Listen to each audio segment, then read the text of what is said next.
وعلیکم السلام ورحمۃ اللہ وبرکاتہ۔ مروجہ جتنی صورتیں ہیں میلاد پڑھنے کی یا کرنے کی، یہ قرآن اور صحیح حدیث رسول اللہ صلی اللہ علیہ وسلم سے ثابت نہیں ہے، صحابہ کرام سے بھی ثابت نہیں ہے۔ ہاں البتہ صحیح مسلم کے اندر حدیث ہے، سئل رسول اللہ صلی اللہ علیہ وسلم عن صوم یوم الاثنین، کہ سوموار کا آپ روزہ رکھتے تھے تو آپ صلی اللہ علیہ وسلم سے پوچھا گیا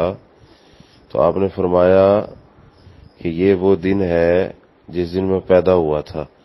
تو آپ صلی اللہ علیہ وسلم نے اپنی ولادت کی خوشی میں روزہ رکھا ہے، تو اس لیے اب دیکھیں اللہ کے نبی صلی اللہ علیہ وسلم تو ہر سوموار کو روزہ رکھتے تھے،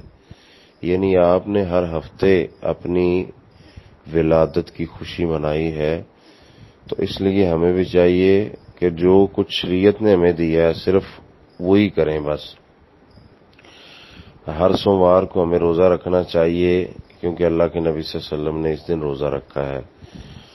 اور باقی جو کام آج کل ہو رہے ہیں یہ رسول اللہ صلی اللہ علیہ وسلم سے ثابت نہیں ہے، اور صحیح مسلم کی حدیث ہے، حضرت عائشہ فرماتی ہیں رضی اللہ تعالیٰ عنہ،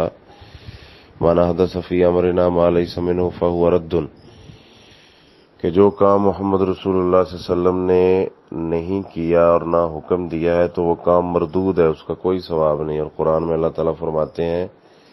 یا ایھا الذین آمنوا اطیعوا اللہ واطیعوا الرسول ولا تبطلوا اعمالکم، مومنو اللہ اور اس کے رسول کی اطاعت کرو اور اپنے اعمال کو باطل مت کرو۔ باطل کب ہوں گے؟ جب ان کے طریقے سے ہٹ کر ہوں گے۔ تیسری جگہ پہ اللہ تعالیٰ فرماتے ہیں یا ایھا الذین آمنوا، اے مومنو لا تقدموا بین یدی اللہ ورسولہ، اللہ اور اس کے رسول سے آگے مت بڑھو۔ تو آگے وہی بندہ بڑھتا ہے کہ جو کام آپ صلی اللہ علیہ وسلم نے نہیں کیے وہ کرتا ہے، اس لیے